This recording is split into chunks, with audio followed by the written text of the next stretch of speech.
Bismillahirrahmanirrahim. Assalamualaikum warahmatullahi wabarakatuh. Kembali lagi di channel Persiapan Masuk Gontor. الله ربي والإسلام ديني ومحمدا رسول الله. Bapak alumni Gontor? Iya, betul sekali. Mengikuti perkembangan berita selama ini tentang Gontor? Iya, mengikuti, karena memang sudah ada beritanya. Bagaimana tanggapan Bapak? Sebagai alumni, ya saya ikut berbelasungkawa kepada korban.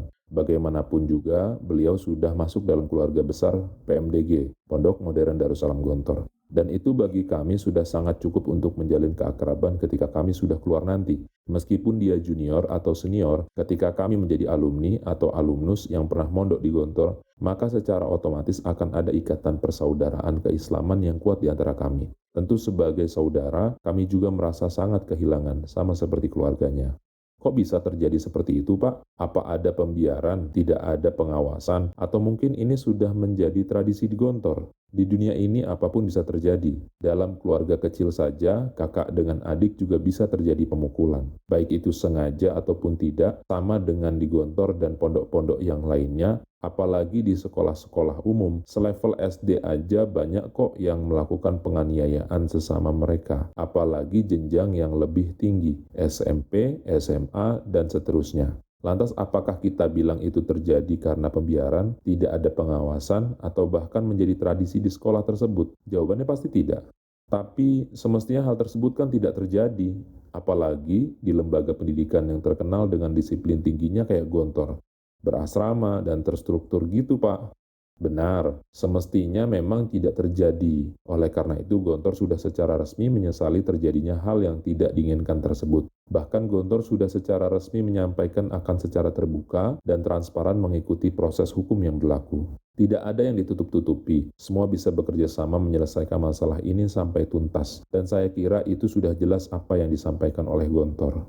Tapi kok sampai terjadi hal seperti itu, apa tidak ada tindakan preventif dari Gontor? Sangat ada. Gontor sudah sejak dulu kala berusaha mencegah terjadinya penganiayaan, pengeroyokan, buli-bulian, dan sejenisnya. Jika melihat Gontor secara utuh, disiplinnya sebagai contoh, Gontor sudah sangat ketat sekali mencegah terjadinya tindakan-tindakan tersebut di atas. Di Gontor dikenal istilah dosa besar atau pelanggaran disiplin, kesalahan fatal yang berujung pada hukuman disiplin paling tinggi, yaitu dikeluarkan atau dipulangkan dengan tidak hormat. Pelanggaran disiplin yang paling berat itu diantaranya adalah pencurian, tindakan asusila, pemukulan, melawan kiai dan guru-guru, pembacaan disiplin dan sunah-sunah pondok itu atau tank komando selalu dilakukan secara bersama-sama setiap awal tahun ajaran baru. Dan ketika pembacaan disiplin bersama itu, tidak satu orang pun boleh absen dengan alasan apapun. Harus ikut, harus mengerti, dan harus menjalankannya. Kemudian ditekankan kembali oleh guru-guru ke pengasuhan setiap hari, minggu, dan bulan.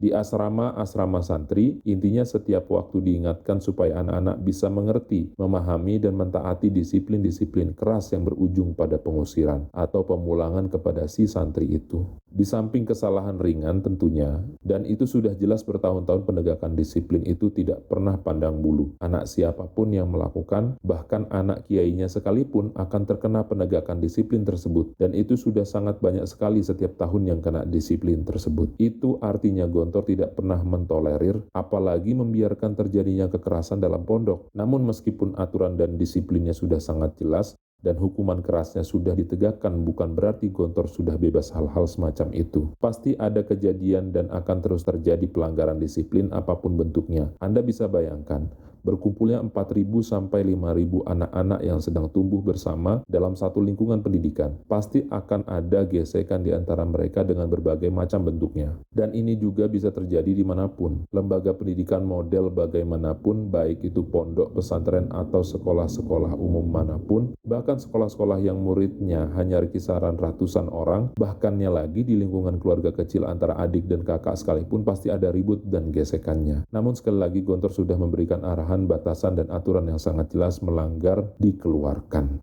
Terus kejadian kemarin menurut Anda bagaimana, Pak? Bagi kami ini adalah bentuk kecolongan. Jika mau disebut kelalaian juga Gontor menerimanya. Dan Gontor akan terus berbenah memperbaiki kekurangan-kekurangan yang ada. Kiai kami dulu, Kiai Abdullah Sukri Zarkasi, Allah yarham, selalu memulai pidatonya di depan ribuan santrinya dengan kata-kata, Gontor dengan segala kekurangan-kekurangannya akan terus berbenah dan memperoleh kepercayaan dari masyarakat. Itu bukan sekedar jargon, tapi sudah menjadi landasan berpijak bahwa Gontor akan terus berbenah dari segala aspeknya. Namun demikian, kejadian ini pasti ada hikmahnya, dan kami sangat yakin Allah akan membimbing Gontor untuk memperoleh hikmah ini. Dan kemudian dengan hikmah itu membuat Gontor akan menjadi lebih baik, dan kami sebagai alumni adalah garda terdepan membantu pondok kami ke arah yang lebih baik dan lebih baik lagi. Insya Allah, Allah khairul musta'an. Salam sejahtera dari alumni Gontor di seluruh dunia.